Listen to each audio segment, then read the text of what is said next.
Everyone, welcome back to a new post today. Let's continue with the most important topics you need to remember for August 13. So the very first thing is about United Nations member states having adopted a convention against cybercrime. Let me tell you, cybercrime falls under the security authority of the state under the 7th schedule of the Constitution. And the United Nations member states now have adopted this convention against cybercrime after three years of negotiation. So we have the cybercrime tracking network system with regard in the Ministry of Electronics and Information Technology, which is the nodal body to deal with cybercrime in India. Cybercrime refers to criminal activities conducted via the internet involving computer systems. It includes hacking, phishing, online fraud, malware and cyber stalking.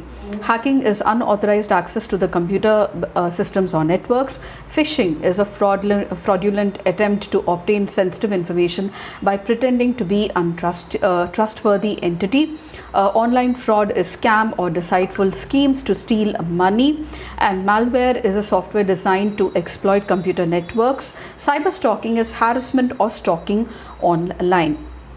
And so the convention was adopted, which will provide a legal framework for combating cybercrime. It aims to address various cybercrimes including online fraud, scams, harassment, child sexual abuse, imagery, money laundering, etc., and also establishes common standards for investigation and prosecution across the member states.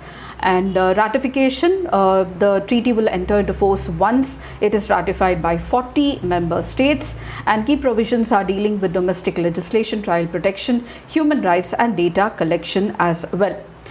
So we have the Budapest Convention established by the Council of Europe in 2001 and effective in 2004, which is the only binding international treaty on cybercrime. It facilitates cross-border cybercrime investigation and serves as a model for national cybercrime laws and international cooperation. It also conducts a protocol on xenophobia and racism online, and while it highlights the limitations of the Mutual Legal Assistance Treaty on digital issues, India has chosen not to join the convention despite the ongoing calls for its participation.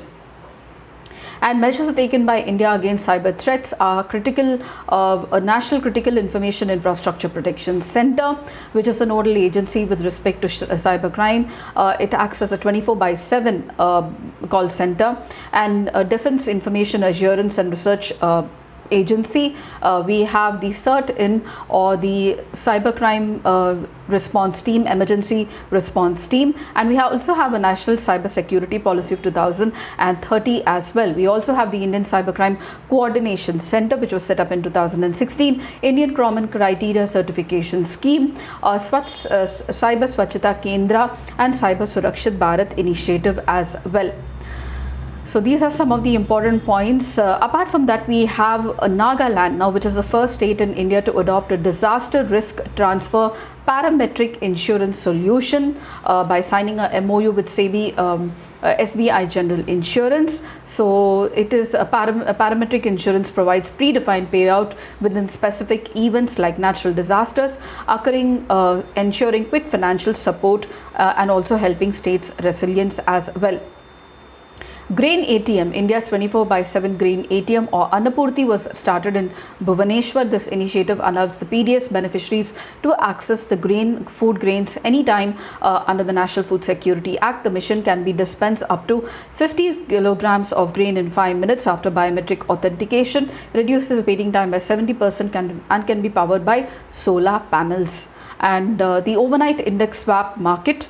So RBI is reviewing the investment limit for foreign investors in the overnight index swap market. Overnight index swap market allows investors to hedge against the interest rate fluctuation, and its activity has increased since the Indian bonds were included in JP Morgan's emerging market index depth. Overnight index swap index is an hedging arrangement in which cash flow based on an overnight lending rate is exchanged for another predetermined cash flow. And nitrogen use efficiency in Indian rice varieties. A study has been conducted for nitrogen, seen significant variations in nitrogen use efficiency among popular Indian rice varieties. It refers to the crop yield relative to the amount of nitrogen, both natural and artificial, available to it. A study found out that some rice varieties are 5 more times efficient to nitrogen use, and others are highly deficient with regard to productivity. The researchers emphasize the need to shift from merely increasing the rice yields as done during the Green Revolution to improving reducing fertilizer waste and also environmental protection as well, and also to improve the nitrogen utilization efficiency as well.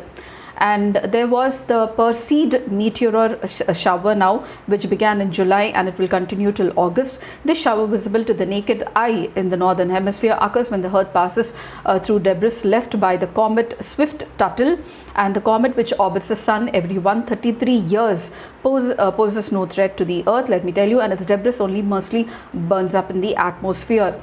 During the peak, over 60 meteors per hour may be visible, with the local weather conditions also being affected for visibility as well.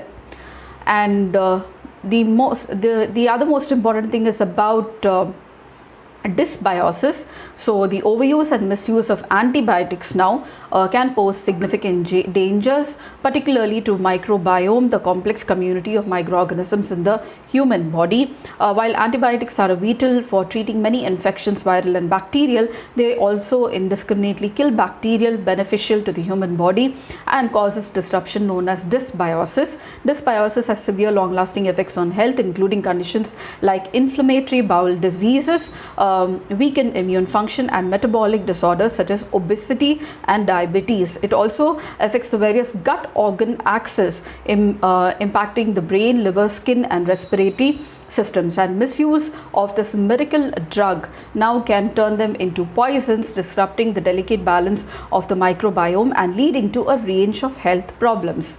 So the symptoms of are tooth decay, cavities, sore and bleeding gums, gut bloating, abdominal discomfort, belching, nausea, changes in the bowel movements, and painful urination, unusual discharge, rashes, itching, skin, psoriasis, acne, along with the atopic dermatitis and immune fatigue, difficulty in concentration, mood changes, irritability, anxiety and depression as well. And the treatment includes probiotic supplements, lifestyle modifications like healthy diet, exercise, quitting smoking, etc. And Neela Kurunji, now the shrub native to Western Ghats, is listed as vulnerable in the IUCN Red List of threatened species, known for once in 12 years blooming. It attracts the attention of tourists from all over the country and also the world, and was now recently assessed by the IUCN. The shrub is endemic to the high altitude grasslands of southwest India, with blooming cycles creating a striking purple-blue landscapes. Habitat loss due to softwood plantations, urbanization, invasive species, climate change have contributed to its vulnerability. And Neela Kurunji, the flowers are known as Kurinj and glows at an altitude of 1300 to 2400 meters, and they are currently blooming in Mulayangiri Peak, Chikmagalur in Karnataka. And the Neela Kurunji means blue and Kurunji means flowers. The flowers give the Nilgiri mountain its name, and at maturity the light blue color flowers turn to purplish. So these are some of the most important issues that I wanted to share with you with regard to August 13. If you did like, please do like, share and subscribe, and don't forget to comment at the end of the video. And I shall see you tomorrow for August 14th. Until then, it's very happy learning.